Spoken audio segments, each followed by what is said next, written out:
Hello दोस्तों, हमारा topic चल रहा था राजस्थान की हस्तकला। उसी में आगे बढ़ते हुए अब हम अगली हस्तकला पढ़ते हैं, ब्लू पोट्री। ब्लू पोट्री को मृण्मय कला भी कहा जाता है।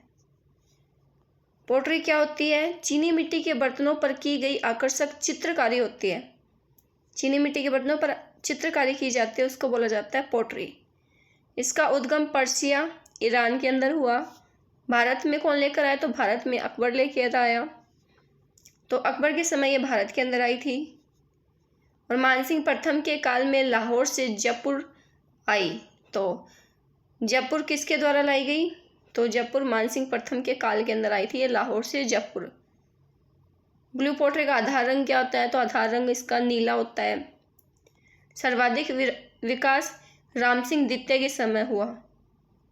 लाहौर से जयपुर तो मानसिंह प्रथम के काल में आई, लेकिन सर्वाधिक विकास इसका राम सिंह द्वितीय के समय हुआ था। कालूराम व चूड़ामन को महाराजा स्कूल ऑफ आर्ट्स जयपुर में भोला राम कुम्हार ने ब्लू पोट्री के लिए ट्रेनिंग दी।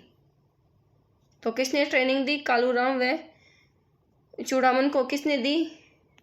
जयपुर में भोला राम कुम्हार ने ब्लू पोट्री के लिए ट्रेनिंग दी। ब्लू पोट्री में हरा कांच, जिसको क्या बोलते हैं? कहीरा, गोंद और सोडियम कार्बोनेट, क्वार्ट्ज और मिट्टी का प्रयोग किया जाता है। ब्लू पोट्री के प्रसिद्ध कलाकार कौन है? ये इंपॉर्टेंट है। तो ब्लू पोट्री के प्रसिद्ध कलाकार कृपाल सिंह शेखावत। और इनका जन्म कब हुआ था? मऊ गांव, एक गाँव हुआ था मऊ गांव, सिक्कर के अंदर हुआ था। 1974 में इनको पद्मश्री पुरस्कार से सम्मानित किया जा चुका है। तो कृपाल सिंह शेखावत को पद्मश्री से सम्मानित कब किया? 1974 में। किसके लिए किया? तो ब्लू पोट्री के लिए इनको पुरस्कार दिया गया। इन्होंने ब्लू पोट्री में 25 रंगों की कृपाल सिंह पोट्री विकसित की। कितने रंगों की? तो 25 रंगों की। ब्लू पोट्री पर डाक निदेशालय ने डाक टिकट जारी किया, जिसमें कालीबंगा के घड़े का चित्र दिखाया गया है। तो किसका चित्र है इसके अंदर? कालीबंगा के घड़े का चित्र दिखाया गया है। प्रसिद्ध महिला कलाकार, तो ब्लू पोट्री की प्रसिद्ध महिला कलाकार है नाथीबाई। और अन्य कलाकार के अंदर अगर हम देखें तो नानी बाई, गोपाल सैनी, दुर्गालाल, हनुमान सहाय, भगवान सहाय, गिरिराज व भैरू खाखाड़, ये प्रसिद्ध कलाकार है किसके? ब्लू पोट्री के। तो ब्लू पोट्री जयपुर की फेमस है। आगे हम देखते हैं ब्लैक पोट्री। ब्लैक पोट्री कहाँ की है? तो ये इंपॉर्टेंट है। ब्लैक पोट्री है कोटा और सवाई माधोपुर की। इसके अलावा कागदी पोट्री पूछे तो कागदी पोट्री अलवर की है। सुनहरी पोट्री, सुनहरी जैसलमेर बीकानेर की। लाख पोट्री, तो लाख पोट्री बीकानेर की। और पोकरण पोट्री कहाँ की है? तो पोकरण पोट्री है पोकरण की। पोकरण पोट्री को जीआई टैग भी मिल चुका है। तो ये हमारी ब्लू पोट्री कंप्लीट हो गई। अगली हम हस्तकला देखते हैं अब, मूर्तिकला। तो मूर्तिकला भी कहाँ की प्रसिद्ध है? तो जयपुर की प्रसिद्ध है। जयपुर में सफ़ेद संगमरमर से मूर्तियां बनाने वाले कारीगर को सिलावट कहा जाता है। तो जो सफ़ेद संगमरमर से मूर्तियां बनाते हैं उनको क्या कहते हैं? सिलावट कहते हैं। काले संगमरमर की मूर्तियां डूंगरपुर व बांसवाड़ा के तलवाड़ा नामक स्थान पर सोमपुरा जाति के द्वारा बनाई गई। तो काले संगमरमर की मूर्तियां अगर पूछी जाए तो कहाँ मिलती हैं? डूंगरपुर और बांसवाड़ा के अंदर। और कौन सी जाति के द्वारा बनाई जाती है? सोमपुरा जाति के द्वारा। मिट्टी के जो खिलौने हैं वो कहाँ के प्रसिद्ध हैं? तो ये इंपॉर्टेंट है। मिट्टी के खिलौने श्यामोता सवाई माधोपुर के हैं। लाल संगमरमर की मूर्तियाँ थानागाजी अलवर व लालसोट दौसा के अंदर मिलती है। और महरौली भरतपुर की क्या प्रसिद्ध है? मृत्तिका शिल्प हेतु। महरौली भरतपुर किस लिए प्रसिद्ध है? मृत्तिका शिल्प हेतु, यानी मिट्टी के शिल्प हेतु प्रसिद्ध है। अब प्रमुख मूर्तिकार हम देखते हैं। प्रमुख मूर्तिकार कौन कौन है? तो अर्जुन लाल प्रजापत, जगन्नाथ मास्टर, महावीर शर्मा, दामोदर शर्मा और महेंद्र शर्मा, ये क्या प्रमुख मूर्तिकार है। जिंक की मूर्तियाँ, ये इंपॉर्टेंट क्वेश्चन है। जिंक की मूर्तियाँ कहाँ की है? तो जिंक की मूर्तियाँ जोधपुर की फेमस है। प्रमुख मिट्टी के बर्तन। सांदगी क्या होता है? तो सांदगी होता है सब्जी डालने का मिट्टी का बर्तन होता है। ये क्वेश्चन पूछा जा चुका है एग्जाम के अंदर। सब्जी डालने का मिट्टी का बर्तन क्या कहलाता है? सांदगी कहलाता है। इसके अलावा मोडुआ डमली क्या होती है? तो ये होता है कलेवा करने का जो दही रखने का बर्तन होता है उसको बोलते हैं मोडुआ डमली। लोटिया क्या होता है? लोटिया पानी पीने का बर्तन होता है। और जावा क्या होता है? जावा होता है शक्कर डालने का बर्तन। तो जावा क्या होता है? शक्कर डालने का बर्तन। रंगाई छपाई। तो रंगाई छपाई क्या होती है? ये कपड़े पर रंग चढ़ाने की कला होती है। तो रंगाई छपाई के जो मुस्लिम कारीगर होते हैं उनको रंगरेज या नीलगर कहा जाता है। और जो हिंदू कारीगर होते हैं रंगाई छपाई के उनको रंगार कहा जाता है, रंगारा कहा जाता है। क्या कहा जाता है? रंगारा। आगे देखते हैं बंदेज कला। बंदेज कला क्या होती है? रंगाई के इस प्रकार में कपड़े को बांधकर रंग को रोका जाता है। इसमें धागे की बनी छोटी छोटी गांठों को नग कहा जाता है। धागे की जो छोटी छोटी गांठ बनी होती है उसको क्या कहा जाता है? तो उसको नग कहा जाता है। बंदेज कला को टाई एंड डाई कला भी कहा जाता है। क्या कहते हैं बंदेज कला को? टाई एंड डाई कला। सवाई जयसिंह द्वारा स्थापित 36 कारखानों में से कुछ वस्त्रों से संबंधित थे जहां कपड़े सिले रंगे व छपे जाते थे, जिसको क्या बोलते थे? सीवण खाना, रंग खाना या छापा खाना। बंदेज जयपुर व शेखावाटी का प्रसिद्ध है। ये क्वेश्चन इंपॉर्टेंट है। बंदेज कहाँ का प्रसिद्ध है? तो जयपुर और शेखावाटी का प्रसिद्ध है। बंदेज का सर्वाधिक कार्य सुजानगढ़ चूरू में होता है। बंदेज का सर्वाधिक कार्य कहाँ किया जाता है? सुजानगढ़ चूरू के अंदर। सबसे बड़ी मंडी कहाँ है? तो बंदेज की सबसे बड़ी मंडी जोधपुर के अंदर है। और सर्वाधिक लोकप्रिय बंदेज कौन सी है? तो सर्वाधिक लोकप्रिय बंदेज चूंदड़ी बंदेज है। बंदेज में शिकारगाह का अलंकरण बूंदी में किया गया है। तो शिकारगाह का अलंकरण कहाँ किया गया है? बूंदी में। साड़ी बंदेज कहाँ की है? तो साड़ी बंदेज जोधपुर की। मोर बंदेज कहाँ की? सवाई माधोपुर की। और इसके अलावा तिवाड़ी बंदेज, तो तिवाड़ी बंदेज कहाँ की है? शेखावाटी की है। बंदेज के लिए जोधपुर के तैयब खां को पद्मश्री मिला है। तो बंदेज के लिए पद्मश्री किसको दिया गया? तैयब खां को दिया गया, जो जोधपुर के हैं। बंदेज का कार्य चढ़वा या बंजारा जाति करती है। रंगाई के प्रमुख प्रकार पोमचा, लहरिया व चूनड़ी है। ये एग्जाम में क्वेश्चन पूछा जा चुका है कि पोमचा, लहरिया और चूनड़ी क्या होते हैं? तो ये होते हैं रंगाई के प्रमुख प्रकार होते हैं। तो ये क्वेश्चन ध्यान में रखना। पोमचा, लहरिया और चूनड़ी रंगाई के प्रमुख प्रकार होते हैं। इसके अलावा रंगरेज चौकड़ी का जाल, पतंगा और धनक आदि भांति भी रंगते हैं। नेक्स्ट है पोमचा। पोमचा कहाँ का प्रसिद्ध है? जयपुर का। कमल फूल की अभिप्राय युक्त ओढ़नी होती है। पोमचा क्या होता है? कि ओढ़नी होता है। बच्चे के जन्म पर माँ के लिए मातृ पक्ष की ओर से, बेटे के जन्म पर तो पीला पोमचा और बेटी के जन्म पर गुलाबी रंग का पोमचा देने की परंपरा है। और ये पीला पोमचा कहाँ का प्रसिद्ध है? तो पीला पोमचा और गुलाबी पोमचा शेखावाटी का प्रसिद्ध है। लेकिन अगर पोमचा देखा जाए तो पोमचा जयपुर का, लेकिन पीला पोमचा या गुलाबी पोमचा पूछ ले तो वो शेखावाटी का प्रसिद्ध है। इसके अलावा पीला अगर पूछ ले तो पीला ये भी कहाँ का प्रसिद्ध है? तो पीला शेखावाटी का प्रसिद्ध है। पीला होता क्या है? लाल केसरिया रंग से युक्त धार्मिक ओढ़नी होती है। कौन से कलर से युक्त होती है ये? तो लाल केसरिया रंग से युक्त धार्मिक ओढ़नी होती है पीला। सीकर के पाटौदा गांव, लक्ष्मणगढ़ व फतेहपुर तथा झुंझुनू के मुकुंदगढ़ के लुगड़े प्रसिद्ध है। तो लुगड़े कहाँ के प्रसिद्ध है? सीकर के पाटौदा गांव, लक्ष्मणगढ़ व फतेहपुर तथा झुंझुनू के मुकुंदगढ़ के लुगड़े प्रसिद्ध है। हाड़ौती में विधवा महिलाओं के द्वारा काले रंग की ओढ़नी ओढ़ी जाती है, उसे क्या कहते हैं? चीड़ का पोमचा। ये इंपॉर्टेंट है। तो हाड़ौती में विधवा महिलाओं के द्वारा ओढ़ी जाने वाली ओढ़नी को क्या कहते हैं? चीड़ का पोमचा कहते हैं। फिर नेक्स्ट आते हैं लहरिया। लहरिया कहाँ का प्रसिद्ध है? लहरिया जयपुर का प्रसिद्ध है। ऐसी आकृति होती है लहरिया की। श्रावण माह में महिलाओं के द्वारा पचरंगी लहरिये की ओढ़नी, पुरुषों के द्वारा लहरिया पगड़ी पहनी जाती है। महिलाओं के द्वारा तो पचरंगी लहरिये की ओढ़नी और पुरुषों के द्वारा लहरिया पगड़ी पहनी जाती है। कब पहनी जाती है? तो श्रावण के अंदर पहनी जाती है। 5 रंग का लहरिया शुभ माना जाता है। लहरिये की कई भांतें प्रचलित थी। तो लहरिये की कई भांतें प्रचलित थी। उनमें से प्रतापशाही लहरिये का उल्लेख साहित्य में मिलता है। साहित्य में कौन से लहरिये का उल्लेख मिलता है? तो प्रतापशाही लहरिये का उल्लेख मिलता है साहित्य में।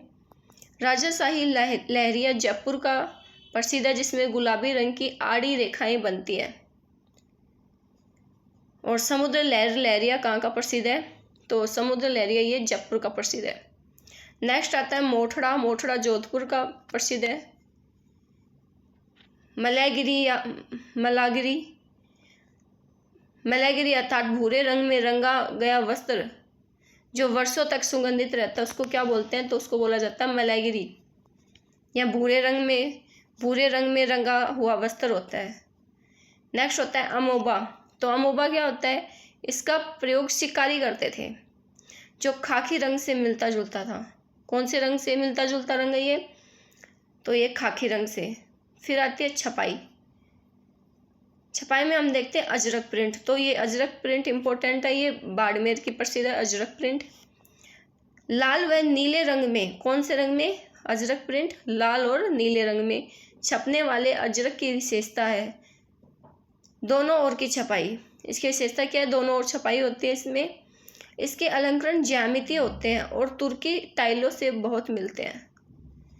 फिर है मलिर प्रिंट। मलिर प्रिंट कहाँ की है? तो ये बाड़मेर की है। कपड़े के एक और काले व कत्थई रंग से छपाई की जाती है। काले और कत्थई रंग से छपाई की जाती है मलिर प्रिंट के अंदर। फिर आती है अगली बगरू प्रिंट। बगरू प्रिंट कहाँ की प्रसिद्ध है? तो बगरू प्रिंट जयपुर के प्रसिद्ध है। इसमें प्राकृतिक रंगों का प्रयोग किया जाता है। शाह बगैर छपाई काला व लाल रंग की होती है इसमें छपाई। और यह छपाई के लिए प्रसिद्ध है, जिसमें मटिया रंग की जमीन पर लाल काले रंग के फूल पत्ती, पशु पक्षी और अनेक प्रकार के संयोजन बनाए जाते हैं। और इसको प्रसिद्धि किसने दिलाई? तो इसको पुपुल जयकर ने इसको प्रसिद्धि दिलाई थी। राम किशोर छिपा को 2009 में पद्मश्री मिला है। और बैल भुट्टो की सर्वाधिक छपाई इसी प्रिंट में होती है। कौन से प्रिंट में? शाह बगैर छपाई के अंदर क्या होती है? बैल भुट्टो की सर्वाधिक छपाई होती है। नेक्स्ट आती है सांगानेरी प्रिंट। सांगानेरी प्रिंट जयपुर की प्रसिद्ध है। शुरुआत सवाई जयसिंह ने की थी। तो सांगानेरी प्रिंट की शुरुआत अगर पूछी जाए तो वो किसने की थी? सवाई जयसिंह ने की थी। लकड़ी के ठप्पों के माध्यम से रंगाई का काम होता है, जिसमें बैल भुट्टो, पुष्प की पंखुड़ियों व पत्तियों का प्रयोग किया जाता है। इसमें रंग अगर पूछा जाए तो लाल और काला। प्रसिद्धि मुन्ना लाल गोयल ने दिलाई थी इसको, और इसको 2010 में जीआई टैग मिल चुका है। तो सांगानेरी प्रिंट को जीआई टैग कब मिला? 2010 के अंदर। और सांगानेरी प्रिंट को प्रसिद्धि किसने दिलाई? मुन्ना लाल गोयल के द्वारा। फिर आती है आगे जाजम या आजम प्रिंट। तो ये अकोला चित्तौड़गढ़ की प्रसिद्ध है। इंपॉर्टेंट क्वेश्चन है ये। जाजम और आजम प्रिंट कहाँ की है? तो अकोला चित्तौड़गढ़ की। इसे छिपों को अकोला भी कहते हैं। रंग भी पूछा जा सकता है, तो जाजम प्रिंट के अंदर रंग होता है लाल, नीला और हरा। कौन सा रंग होता है? लाल, नीला और हरा रंग होता है। दाबू प्रिंट। फिर आती है अगली दाबू प्रिंट। दाबू प्रिंट होती है कहाँ की? अकोला चित्तौड़गढ़ की फेमस है। मिट्टी में गोंद का दाबू अकोला का प्रसिद्ध है। मिट्टी का दाबू कहाँ का प्रसिद्ध है? तो मिट्टी का दाबू है बालोतरा का। मिट्टी का दाबू बालोतरा बाड़मेर का प्रसिद्ध है। इसके अलावा मोम व प्लास्टिक का दाबू अगर पूछा जाए तो मोम व प्लास्टिक का दाबू है सवाई माधोपुर का। कुल मिलाकर अगर दाबू प्रिंट पूछी जाए तो अकोला चित्तौड़गढ़। मिट्टी व गोंद का दाबू पूछ ले तो यह अकोला का। मिट्टी का दाबू पूछ ले तो बालोतरा बाड़मेर। और मोम व प्लास्टिक का दाबू पूछ ले तो सवाई माधोपुर। फिर आगे आती है बोडल की प्रिंट। तो बोडल की प्रिंट है भीलवाड़ा की। छपाई में अब्रक का प्रयोग किया जाता है। इसमें क्या किया जाता है? छपाई के अंदर अब्रक का प्रयोग किया जाता है। नेक्स्ट प्रिंट आते हैं लाडोनू प्रिंट, और लाडोनू नागौर की प्रसिद्ध है। चुनरी, यह वस्त्र में बना अलंकरण बूंदों में होता है तथा बूंदों की आकृति कैसी होती है? छोटी होती है। उसे क्या कहते हैं? चुनरी कहते हैं। हमने एक पीछे पढ़ा था चुन्नड़, तो ये हमने देखा था कि ये चुन्नड़ कहाँ का प्रसिद्ध है, वस्त्र वाले टॉपिक के अंदर हमने किया था। तो यह भीलों का वस्त्र होता है चुन्नड़, और यह आहड़ उदयपुर में बनाया जाता है, और ये है चुनड़ी। ठीक है, फिर आता है नेक्स्ट धनक। धनक क्या होता है? जब चुनड़ी में बूंदों की आकृति बड़ी हो जाती है तो उसको क्या बोला जाता है? धनक बोला जाता है। बूंदों की आकृति छोटी होती है तब तो उसको चुनड़ी बोला जाता है, लेकिन जब बूंदों की आकृति बड़ी हो जाती है तो उसको धनक बोला जाता है। आरातारी अगर पूछा जाए तो आरातारी सिरोही की प्रसिद्ध है। नेक्स्ट है बातिक, और ये बातिक इम्पोर्टेंट है। क्या होता है बातिक? कपड़े पर मोम की परत चढ़ाकर चित्रांकन करना क्या कहलाता है? बातिक कहलाता है, और यह खंडेला सिक्कर का प्रसिद्ध है। बातिक का जादूगर उमेश चंद्र शर्मा को कहा जाता है। बातिक का जादूगर किसे कहा जाता है? उमेश चंद्र शर्मा को। 1984 में इनका मास्टर क्राफ्ट मैन के रूप में चयन हुआ है। किसका? उमेश चंद्र शर्मा का। बातिक के अन्य कलाकार अगर देखें तो अब्दुल मजीद है, जिसको बातिक का शांति निकेतन कहते हैं। क्या कहते हैं? बातिक का शांति निकेतन। नेक्स्ट है कोटा डोरिया या मसूरिया कला। तो कोटा डोरिया कहाँ की है? कोटा की, नाम से पता चल रहा है कोटा। इसका प्रमुख केंद्र कैथून कोटा व मांगरोल बारा के अंदर है। चौकोर डिजाइन व आकर्षक रंगों वाली सादा साड़ी होती है। इसमें वर्गों की संख्या 300 होती है। वर्गों की संख्या कितनी होती है? 300। इसे राजस्थान की बनारसी साड़ी भी कहा जाता है। तो कोटा डोरिया साड़ी को राजस्थान की बनारसी साड़ी कहते हैं। 1761 में कोटा के पीएम झाला जालिम सिंह हाड़ा मैसूर कर्नाटक से महमूद मसूरिया को कोटा लाया और मसूरिया साड़ी बनवाई। किससे बनवाई? महमूद मसूरिया या मंसूर अहमद, इनको कोटा लेकर आए और इनसे मसूरिया साड़ी बनवाई। जैनब की साड़ियाँ ये भी पूछी जा सकती हैं। तो जैनब की साड़ियाँ कोटसुआ गांव कोटा की फेमस है, और श्रीमती जैनब ने बनवाई थी ये।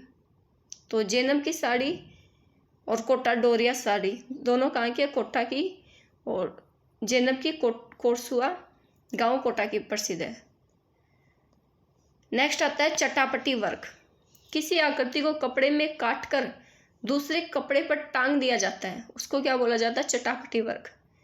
इसमें एक आकृति को किसी कपड़े में काटा जाता है, काटकर, और उसको दूसरे कपड़े में टांग देते हैं, उसको बोलते हैं चटापटी वर्क। पेच वर्क अगर पूछा जाए तो पेच वर्क शेखावाटी का प्रसिद्ध है। मिरर वर्क बाड़मेर जैसलमेर का प्रसिद्ध है। कहाँ का है मिरर वर्क? तो ये बाड़मेर जैसलमेर का। फिर आता है मलमल। मलमल है मथानिया जोधपुर का। मैं से मलमल और मैं से मथानिया जोधपुर। फिर आता है टस्सर रेशम की साड़ी। तो टस्सर रेशम की साड़ी है कोटा, बांसवाड़ा और उदयपुर की। नेक्स्ट आती है लोई या ऊनी कंबल। तो लोई या ऊनी कंबल कहाँ की है? बीकानेर नापासर की। पाव रजाई, तो पाव रजाई जयपुर की है, प्रसिद्ध है। दरी बुनाई कहाँ किया जाता है? तो दरी बुनाई है टांकला नागौर, सालावास जोधपुर, लवाण दौसा जयपुर और अजमेर के अंदर दरी बुनाई का काम किया जाता है। गलीचे अगर पूछे जाए तो गलीचे जयपुर के इम्पोर्टेंट है, गलीचे जयपुर के और अजमेर के। ये बीकानेर की जेल में कैदियों द्वारा तैयार करवाए जाते हैं। फिर आते हैं नमदे। तो नमदे टोंक के प्रसिद्ध है। मोतीचूर का पीला। तो मोतीचूर का पीला कहाँ का प्रसिद्ध है? ये नागौर का प्रसिद्ध है। मोतीचूर का पीला नागौर का प्रसिद्ध है। चौपड़ चुनड़ी। तो चौपड़ चुनड़ी कहाँ की प्रसिद्ध है? ये शेखावाटी की प्रसिद्ध है। जरी का कार्य जयपुर के अंदर किया जाता है। सवाई जयसिंह सूरत से जयपुर लेकर आए। धातु से बने चमकदार तारों से कपड़े पर की गई कसीदाकारी क्या कहलाती है? इसमें इसमें क्या किया जाता है जरी के कार्य के अंदर? इसमें धातु से बने चमकदार तारों से कपड़ों पर कसीदाकारी की जाती है। भेड़ के बालों से बने वस्त्र, तो ये एक बार क्वेश्चन पूछा गया था कि पट्टू क्या होता है? पट्टू, बरड़ी और लोया। पट्टू, बरड़ी और लोया और सोल, ये भेड़ के बालों से बने हुए वस्त्र होते हैं। कौन से होते हैं? पट्टू, सोल, बरड़ी और लोया। बकरी के बालों से बने वस्त्र, तो बकरी के बालों से बने वस्त्र होते हैं जिरोही, बाकड़ा और गदहा। तो ये क्या होते हैं? जिरोही, बाकड़ा और गदहा क्या होते हैं? ये बकरी के बालों से बने हुए वस्त्र होते हैं। और इनके प्रसिद्ध कारीगर कौन है? केवल राम प्रजापत। नेक्स्ट आता है जटपटी उद्योग। तो जटपटी उद्योग है जसोल बाड़मेर का। फिर आते हैं गोटा किनारी। तो गोटा किनारी खंडेला सीकर का प्रसिद्ध है। गोटा पूछा भी गया है एग्जाम के अंदर, गोटा कहाँ का प्रसिद्ध है? खंडेला सीकर का। फिर नेक्स्ट है गोटे के प्रकार, ये इंपॉर्टेंट है यहाँ पर। गोटे के प्रकार कौन कौन से होते हैं? लप्पा, लप्पा लप्पी, किरण, बाकड़ी, गोखरू और नक्सी, ये क्या होते हैं? गोटे के प्रकार होते हैं। इसमें लप्पा क्या होता है? जब सूती ताने में बादले से कसीदाकारी की जाती है तो इस प्रकार बना वस्त्र तास कहलाता है, तथा बना गोटा क्या कहलाता है? तो बना हुआ गोटा लप्पा कहलाता है। लप्पा का छोटा रूप लप्पी कहलाती है। तो ये गोटे के प्रकार हो गए, लप्पा लप्पी। इम्पोर्टेंट है ये, लप्पा लप्पी पूछा जाता है, गोटे के प्रकार होते हैं। नेक्स्ट है गोखरू। गोटे को तिकोना मोड़कर लगाया जाना क्या कहलाता है? गोखरू कहलाता है। गोटे को जो तिकोना मोड़कर लगाया जाता है कपड़े के अंदर, उसको गोखरू बोला जाता है। फिर है किरण। घूंघट पर बादले की जो झालर लगी होती है उसको क्या बोला जाता है? किरण बोला जाता है। बाकड़ी क्या होती है? यह बादले से बनी विशेष प्रकार की बेल होती है। बादले से बनी विशेष प्रकार की बेल को क्या बोलते हैं? बाकड़ी कहा जाता है।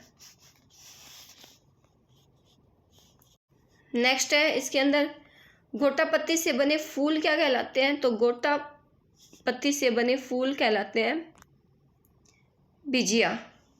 और गोटा पत्ती से बने जो बेल होती है, बेल को क्या कहा जाता है? चंपाकली कहते हैं। खजूर की पत्तियों का गोटा क्या कहलाता है? लहर गोटा कहलाता है। गोटे के अन्य के अंदर देखें तो भिनाए, अजमेर और जयपुर। और गुलाल गोटा अगर देखें तो गुलाल गोटा कहाँ का प्रसिद्ध है? जयपुर का प्रसिद्ध है। मुकेश, ये मुकेश क्या होता है? सूती कपड़े पर बादले के द्वारा छोटी छोटी बिंदकी वाली कढ़ाई को क्या कहा जाता है? मुकेश कहा जाता है। तो ये मुकेश, ये एग्जाम के अंदर पूछा हुआ क्वेश्चन है। मुकेश क्या होता है? सूती कपड़े पर बादले के द्वारा छोटी छोटी बिंदकी वाली कढ़ाई को मुकेश कहा जाता है। नेक्स्ट लाख कला। तो लाख कला जयपुर, लक्ष्मणगढ़, सीकर, सवाई माधोपुर और इंद्रगढ़ बूंदी की प्रसिद्ध है। इसके कारीगर मणियार या लाखेरा कहलाते हैं और प्रसिद्ध कारीगर अयाज अहमद है। इसके प्रसिद्ध कारीगर कौन है लाख कला के? अयाज अहमद। लाख के आभूषण उदयपुर में बनाए जाते हैं। लाख के आभूषण कहाँ बनाए जाते हैं? उदयपुर के अंदर बनाए जाते हैं। ये लाख कला हो गई जयपुर, लक्ष्मणगढ़ और सीकर की। नेक्स्ट उसके बाद में आती है उस्ता कला। उस्ता कला को मूनवती कला भी कहा जाता है। ऊँट की खाल पर सुनहरी चित्रण का नकाशीकरण क्या कहलाता है? उस्ता कला कहलाती है। और उस्ता कला की शुरुआत किसने की थी? तो बीकानेर के अंदर राय सिंह के द्वारा शुरुआत की गई थी। और प्रसिद्धि दिलाने वाले कौन है? तो कागदर बख्श ने उस्ता कला को प्रसिद्धि दिलवाई थी। उस्ता कैमल हाइड ट्रेनिंग सेंटर कहाँ बना हुआ है? तो बीकानेर के अंदर बना हुआ है। कब बना? 15 अगस्त 1975 के अंदर बना था ये। प्रथम निदेशक उस्ता हिशामुद्दीन है। प्रथम प्रशिक्षणकर्ता कौन है? तो मोहम्मद असगर उस्ता। और उस्ता कला का जादूगर किसे कहते हैं? तो उस्ता कला का जादूगर कहते हैं उस्ता हिशामुद्दीन को। इनको 1986 में पद्मश्री भी दिया गया है। तो उस्ता कला के लिए पद्मश्री किसको दिया गया है? उस्ता हिशामुद्दीन को पद्मश्री दिया गया है। अजमेर दरगाह पर नक्काशी करने वाले कारीगर कौन है? हनीफ उस्ता। गंगा सिंह का सोने का चित्र किसने बनाया? तो मोहम्मद इलाही बख्श उस्ता ने बनाया था। तो गंगा सिंह का सोने का चित्र बनाया था मोहम्मद इलाही बख्श उस्ता ने। सुराही पर नक्काशी का कार्य किसने किया? तो सुराही पर नक्काशी का कार्य किया ज्योति स्वरूप शर्मा ने। और ये कहाँ की है ज्योति स्वरूप शर्मा? ये जोधपुर की है। नेक्स्ट मथेरना कला पूछा जाता है, तो मथेरना कला बीकानेर की है। तुड़िया कला, तो ये भी पूछा जाता है, तुड़िया कला धौलपुर की है। क्या होती है? कांसे तथा पीतल से नकली आभूषण बनाने की कला होती है। आगे आता है मुक्का क्या होती है? तो पश्चिमी राजस्थान में सोने चांदी के तारों से की गई कसीदाकारी मुक्का कहलाती है। फिर आगे हम देखते हैं वस्तुएं और उनका केंद्र कहाँ स्थित है। तो नक्काशीदार फर्नीचर, इसका केंद्र कहाँ है? तो नक्काशीदार फर्नीचर बाड़मेर का। संगमरमर की मूर्तियाँ जयपुर की। बीड़ी उद्योग पूछ ले तो टोंक का।